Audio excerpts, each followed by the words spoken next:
चीजें, ऐसा नहीं होना चाहिए। यहाँ पर पॉलिसी पर जो है उस पर जोर देना चाहिए, ना कि स्लोगन लगाओ, नारेबाजी करो, इन सब चीजों पर ध्यान देना चाहिए। जो जनता के मन में सवाल है उस सवाल का जवाब सरकार को देना चाहिए।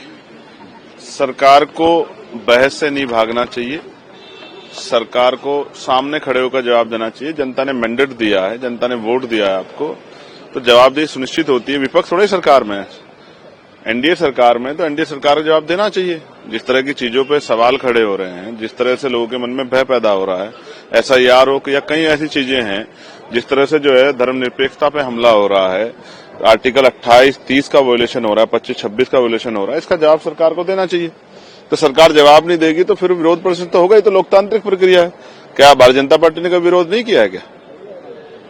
लेकिन प्रधानमंत्री जी का साफ तौर पर कहना है कि पॉलिटिक्स में नेगेटिविटी में भी हो सकती है, लेकिन इस तरीके से जो है देश की विकास में इस तरीके की चीजें बाधा बिल्कुल भी नहीं। देश का विकास तो दिख रहा है, वो कागजों पर है या प्रधानमंत्री जी के भाषणों में या मुख्यमंत्री के भाषणों में, बाकी जमीन पे तो नहीं है।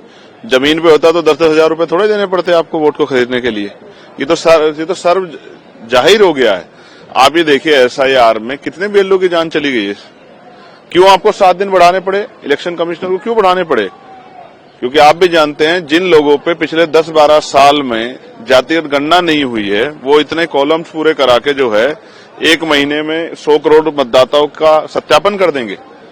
ये जो तमाम सब चीजें हो रही है, ये जनता के सामने, और लोग देख रहे हैं किस तरह से वोट की चोरी हो रही है। कहीं 42 लाख वोट काट दें, कहीं 37 लाख बंगाल वोट काट दें, और जिन स्टेटों में चुनाव नहीं है उनमें एसआईआर की रफ्तार धीमी क्यों?